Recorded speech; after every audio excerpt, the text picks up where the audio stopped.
that's true. Naked Palpatine. Oh, you pick that one.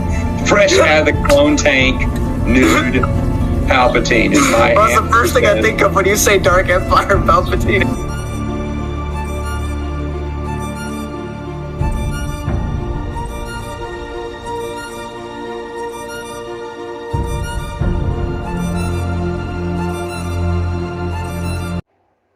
Hello everyone, and welcome back to the Star Wars Expanded Universe, narrated by Disney or Lucasfilm, whichever way you slice it.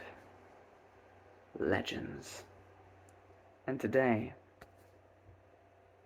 controversial as it may be with some, but they're stupid.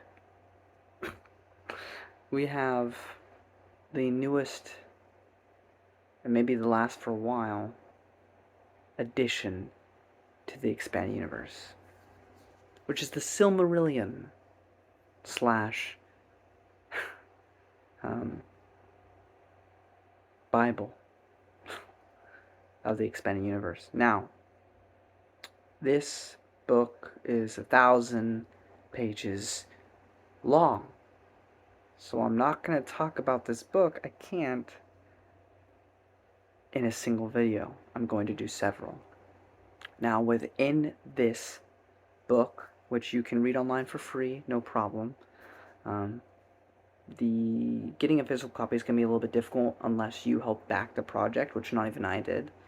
And then there may be, allegedly, some physical copies at Legends Con, so if you're attending that, there may be an additional way to gather a physical copy. But this is written by Joe Bongiorno. He is the person in charge of StarWarsTimeline.net, which is a good website to use if you're a fan of the Expanded Universe, to find a lot of hard-to find EU material. This is a controversial thing. I'm not going to get too much into it, but Joe Bongiorno was tasked with making this book way back when, and then the buyout happened.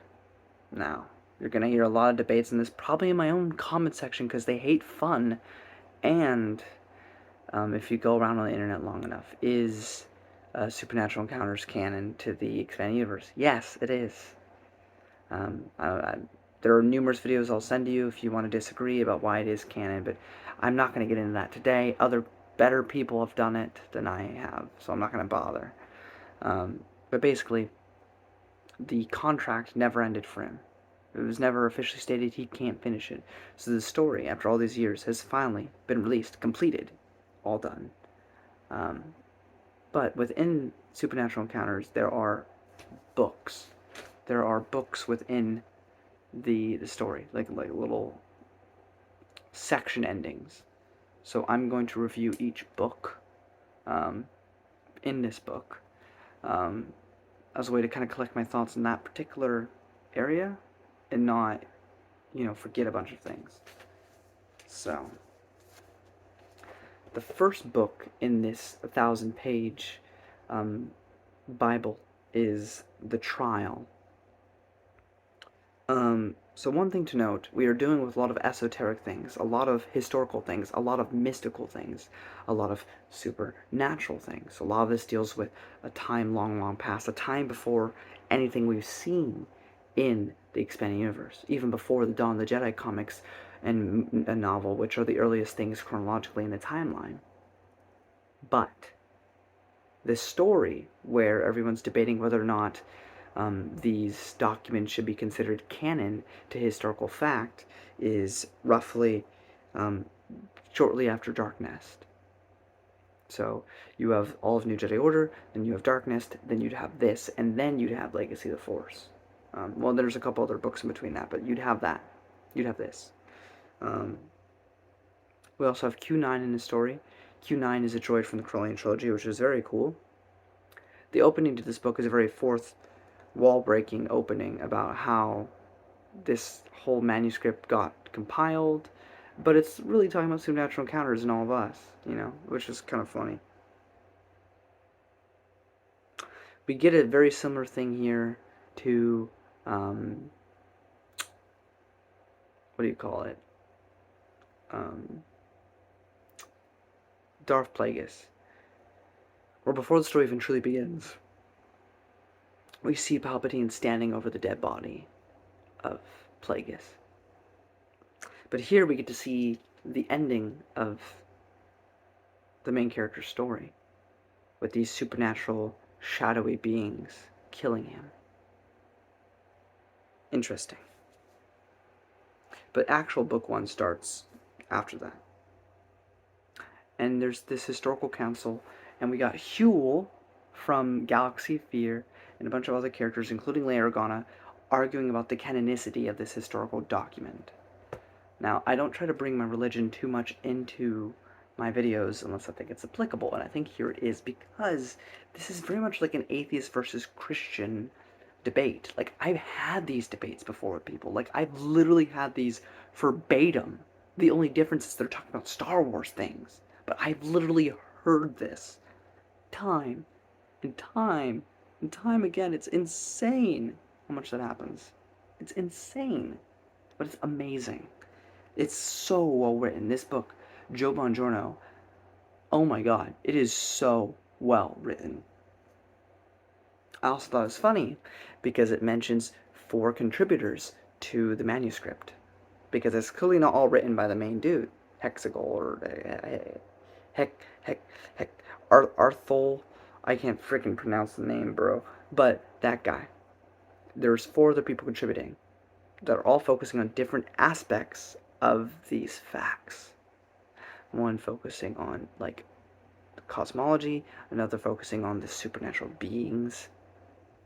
But 4, what's that remind you of? Matthew, Mark, Luke, and John. Like in the Bible.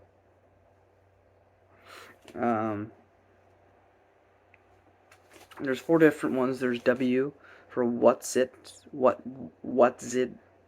don't really know much about them. We also have T for Tilitanist, which sides with the architects.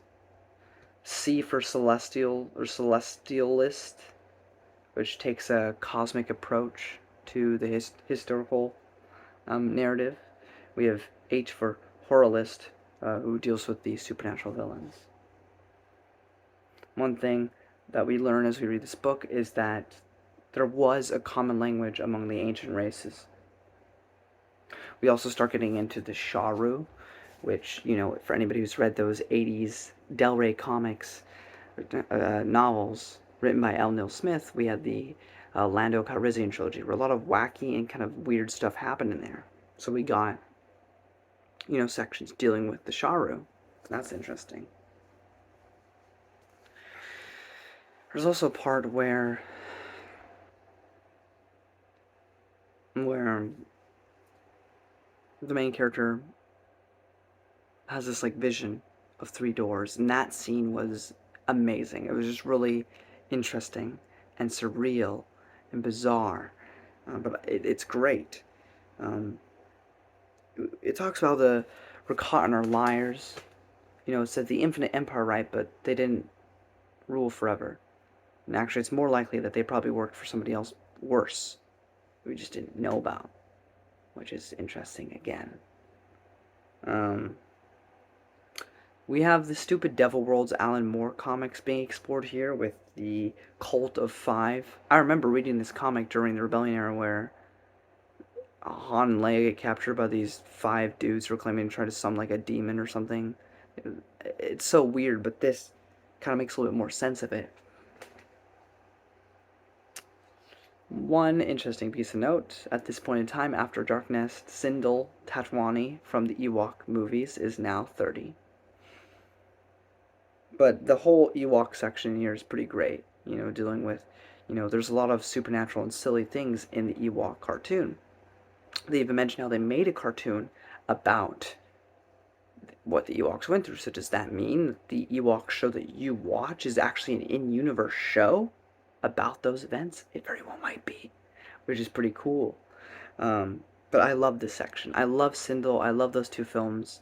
Seeing her talk about, you know, the more esoteric things here was really interesting, because there's a lot of wacky stuff in the Ewok cartoon, but I thought it was really cool to see that here. We also get mentions of the Darkstarter campaign, and that was really interesting. And there's a bunch of other things that I missed, and I'm sure Brennan, my co-host of the podcast that we will eventually get back to on the Expanded Universe, he's going to go so in depth, and you're going to be like, oh my god, it's going to be great, I promise. But these are some of my initial thoughts as I'm going through it. I think it's absolutely phenomenal. I'm not giving you a review right now because I haven't read everything, but I'm going to do these little thoughts over every book and let you know what I think as I'm going through it, and then I'll make a video giving you my overall thoughts on the whole of it. So that's pretty much my plan. Anyway, guys, thank you all so much for watching. If you enjoyed this video, give it a thumbs up. Share up to a ton, don't forget to subscribe, and may the force be with you. And remember, be excited. We got a new piece of Expanded Universe to explore, and it's 1,000 pages worth. That's like 3 trilogies in one book. So enjoy the ride. Take it slow. Read it over and over again. Cherish it. Gleam in all the info you possibly can, because this is a journey. This is a ride.